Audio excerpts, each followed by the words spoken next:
En moins de 25 ans, la Chine est devenue un symbole de la réussite économique dans le monde. Le parcours de la Chine prouve qu'un développement rapide et soutenu peut se faire grâce à un système et un environnement appropriés, motivant ainsi les populations à faire des efforts importants.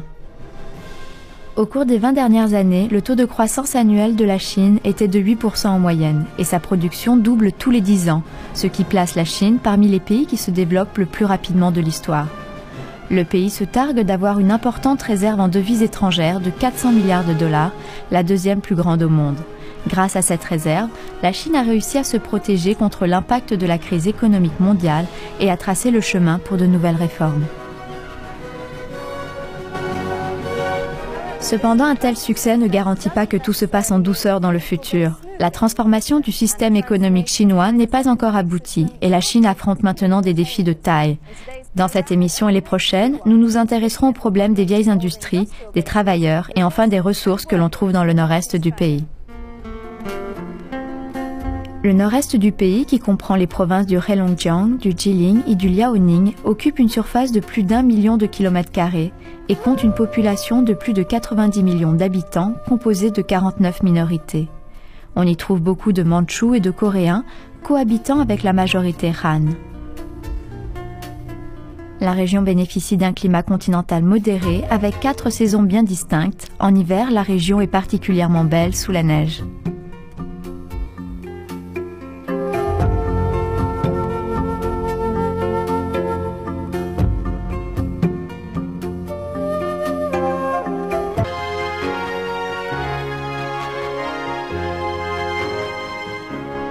L'histoire de l'industrie manufacturière de machines dans le nord-est date d'il y a près d'un siècle. Depuis la fondation de la République populaire de Chine en 1949, la région a vu son économie revenir sur les rails du rétablissement, de la construction et du développement. Parmi les 156 grands projets de construction des années 50, 58 ont été planifiés dans la région du nord-est, un effort du gouvernement visant à développer un certain nombre d'entreprises stratégiquement intéressantes dans la région. Elle regroupait les secteurs de l'automobile, des engrais chimiques, des centrales électriques, de l'aéronautique, de l'acier et du pétrole. Après des dizaines d'années de construction, la région est devenue un important centre industriel et a largement contribué au développement de l'économie de la Chine. Cependant, malgré un respectable passé, de plus en plus d'imperfections se sont révélées.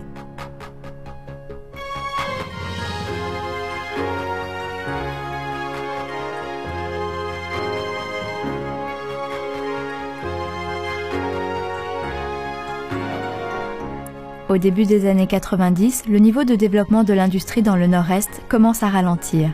La région décline alors dans les classements économiques. De nombreuses entreprises de grande et moyenne taille plongent dans un état stagnant.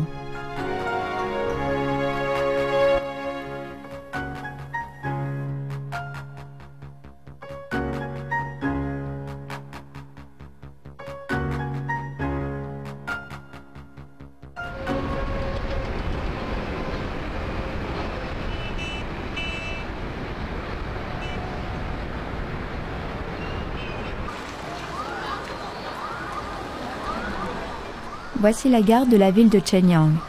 À l'ouest de la gare se trouve la région de Tiexi, une zone dédiée à l'industrie lourde.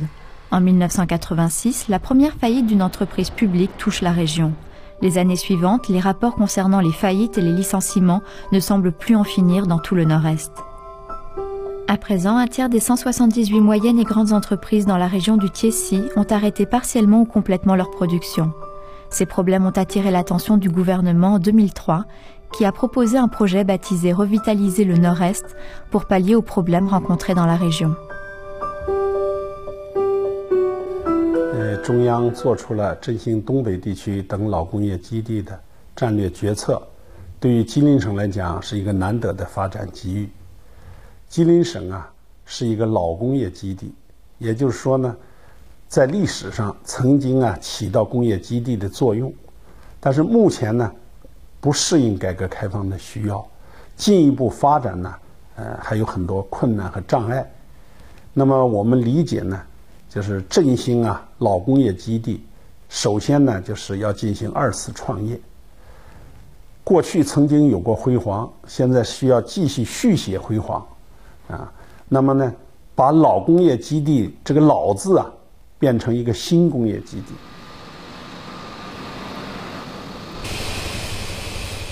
À la fin des années 80 et au début des années 90, l'ancien centre industriel du Nord-Est regagne en vitalité avec une forte hausse de la productivité. Le plan de revitalisation de la région s'annonce difficile avec de multiples problèmes à régler.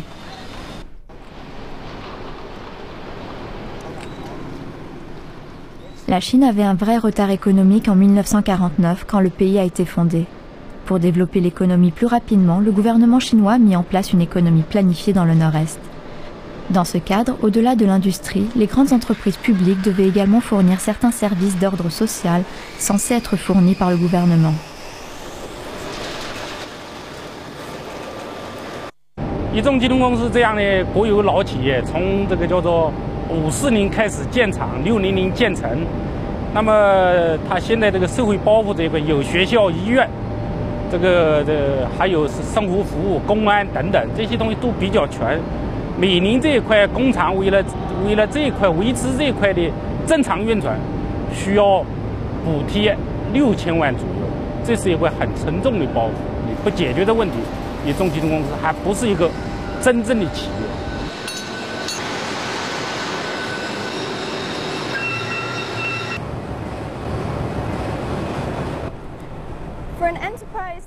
Pour qu'une entreprise se développe, elle devrait concentrer ses investissements sur l'innovation.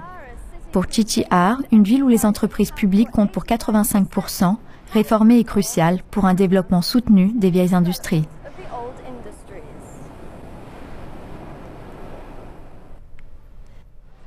Une grande partie des entreprises publiques ici n'ont pas réussi à établir un système d'entreprise moderne en accord avec les exigences de l'économie du marché. Les autorités locales encouragent vivement l'établissement d'un système de sécurité sociale dans le but de ramener ces entreprises sur les rails de la réussite. 我们现在政府的致力于减轻老工业企业的负担，主要是做3件事，一个就是化解债务负担，就是现在老工业企业这个债务负担都比较高。 我们通过政策性破产，通过这个国有商业银行的这个自主减免企业债务等等一系列的措施，要把企业的这个历史负担这个债务负担减下来。第二个呢，就是人员负担，我们要把人员负担这个解决掉。第三个呢，就是要减轻企业的办社会的负担，就是把企业的这个非主业的辅业的企业给它剥离出来。 让企业在核心竞争力、在主业上起的突破。